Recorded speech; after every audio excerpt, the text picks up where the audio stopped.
Hey YouTube, I'm back again. This video is kind of a follow-up to my last video. So in my last video I talked about kind of two schools of thought, those being the more like tactical bug out gear versus a gray man. And so I have basically two different loadouts. One is the skedaddler, which is what the last video is about, for moving quickly over short distances. This one I call the trekker. So it has a lot of gear, as you can see. It looks like I'm actually really over encumbered, but honestly it's not that bad. Taking it a few miles at a time with short rest, doable. But this is basically made to go really long distances and survive a long time. But of course, because there's so much more gear, you won't be able to go as quickly. So it's a lot more tactical. You know, I would paint kind of a target on my back, but hopefully I'd be moving through rural areas where I wouldn't be running into a lot of people. So I'll go ahead and start talking about what I've got. So first is my AR. You know, if you're in a survival situation where you're covering serious ground, you have a good chance of, you know, running into a pretty big firefight. And this is the weapon I would trust. It also has the capacity to hunt, so that's something that's going to be useful if you need to survive in the wild for a while. So the reason I have basically a loadout with so much gear is because my bug out location is really far, like 50 or 60 miles. So, you know, if I end up, hopefully this doesn't happen, if I end up having to go on foot, it could take me a long time to get there. So I need the things that it's going to take for me to survive for so long out in the wild. So I'll go ahead and take this off.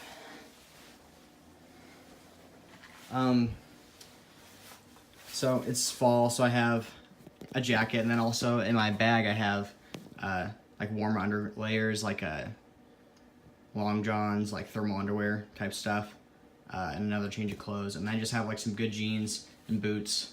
So as far as clothing, doesn't change a lot from my like skedaddler gear. And then I also have my big mummy bag on the back, which looks awful to carry around, but honestly it's really light. It just doesn't compress very well. But yeah, it doesn't cause as big of a problem as it looks, and that's pretty necessary in this area this time of year because it gets so cold. Yeah, so then I'll go ahead and take all this off, and I have that just kind of attached to my bag.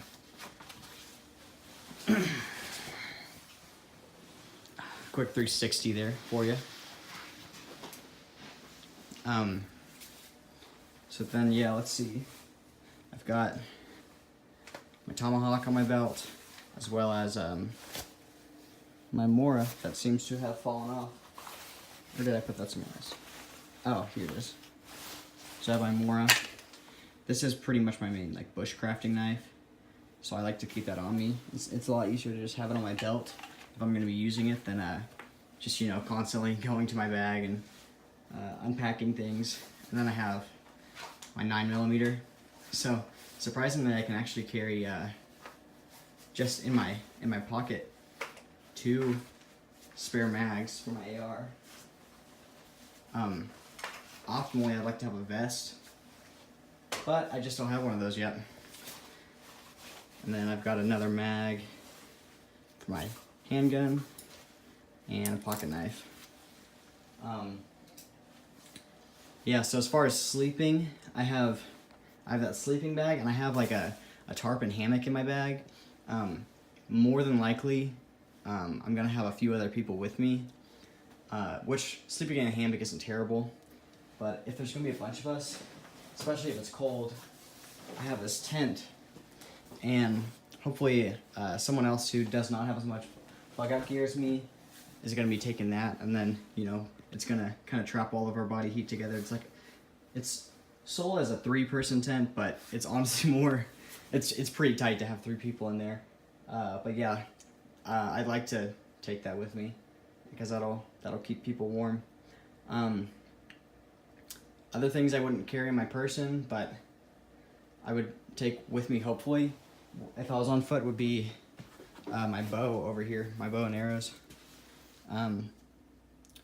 yeah, so hopefully either like my brothers or my girlfriend with me, if she is with me, would be able to carry that for me, because none of them have quite as much gear.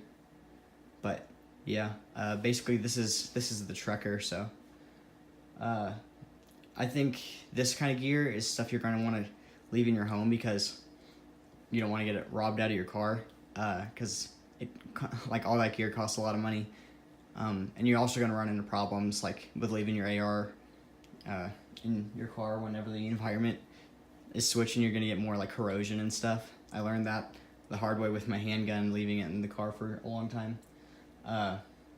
So basically the way I'm thinking it's going to go is I'll be out and about somewhere and have my skedaddler gear that I showed in the last video, and then if I do need to end up going on foot, I'll use that gear to get me back home, and then I can switch into the Trekker gear and then do the long trek to the bug out location. And that's kind of the plan. That's like what I would assume would happen, just knowing my kind of routine. So yeah, that's just something for you to think about. I don't know if I talked about shoes. Same as last video, just like some good boots, something that's gonna hold up to a lot of hiking.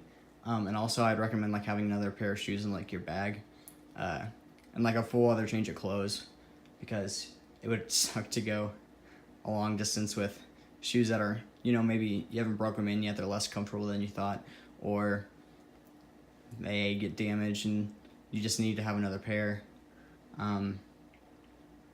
As far as what's in that bag, I don't know if I mentioned that, just like my bug out bag. I have another video that goes through all of it, but basically it's everything I need to survive in the woods with some redundancy built in. And just, it's a lot more well done and like full than my my car bag, which would be part of the skedaddler gear. Yeah, that's about it, so have a good day.